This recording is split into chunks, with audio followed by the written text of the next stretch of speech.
Now for Manchester City, those 3 wins have taken them a lot closer. Chelsea on 60, City now 52, and then Spurs and Arsenal both on 50, Liverpool 49, Manchester United 48. 4 points between those 5 sides chasing Chelsea.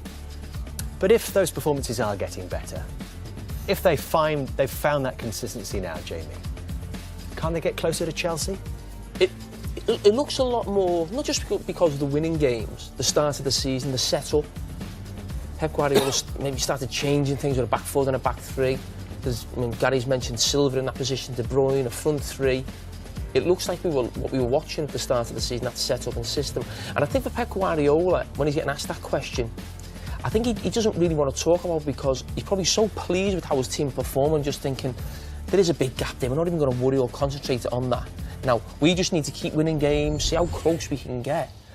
Listen, if they got in within 4 or 5 points, I think 8 points is now as a gap. If you could cut that to 4 or 5 points, then you're starting to ask some serious questions. It's still a massive ask, but I totally get Pep Guardiola not really getting involved in that talk because he's probably just so pleased his team are playing well and winning games and just focus on that, take the next game. If Chelsea do something stupid, that's down to them. But he's actually putting things in place, maybe even more for next season, and actually the confidence and the belief him and his team are getting going forward into next season.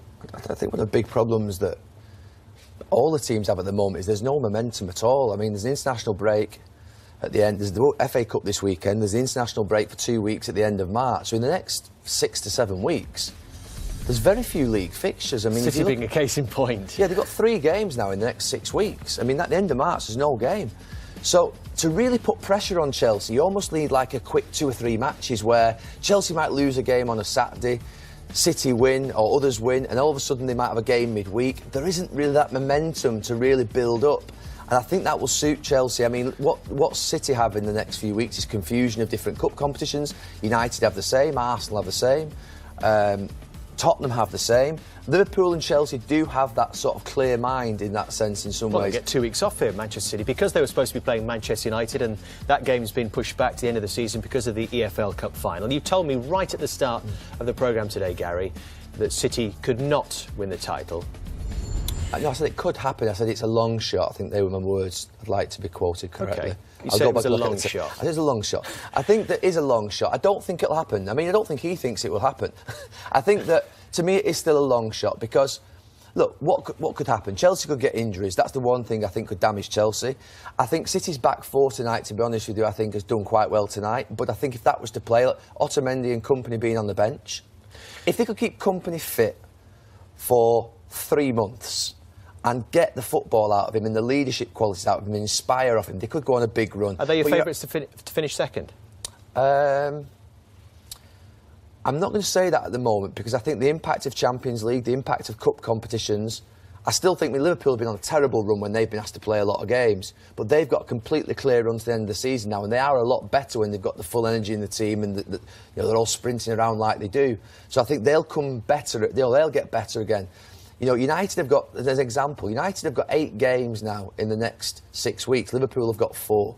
You know, they've all got differing programmes, and I think that will have an impact upon teams in terms of the challenges that they face in terms of squad rotation, injuries, you know, picking up, losing a game and not having time to recover. I do think that the fixture programme is a big factor in this next 6 to 8 weeks in the fact that no one will really have a big chance to go and close the gap on Chelsea. They are looking fluent going forward. Would you still have concerns about City defensively? Not because they kept a clean sheet tonight, but those individuals in those positions. Well, I think I've said all season, really, the back 4 that City have put out on a consistent basis with the goalkeeper is probably top 8, really. I mean, there's probably 7 or 8 back 4s or teams set up defensively you prefer than City's. I think there's a massive problem that they need fixing in the summer with full-backs, and the goalkeeping issue is still a problem.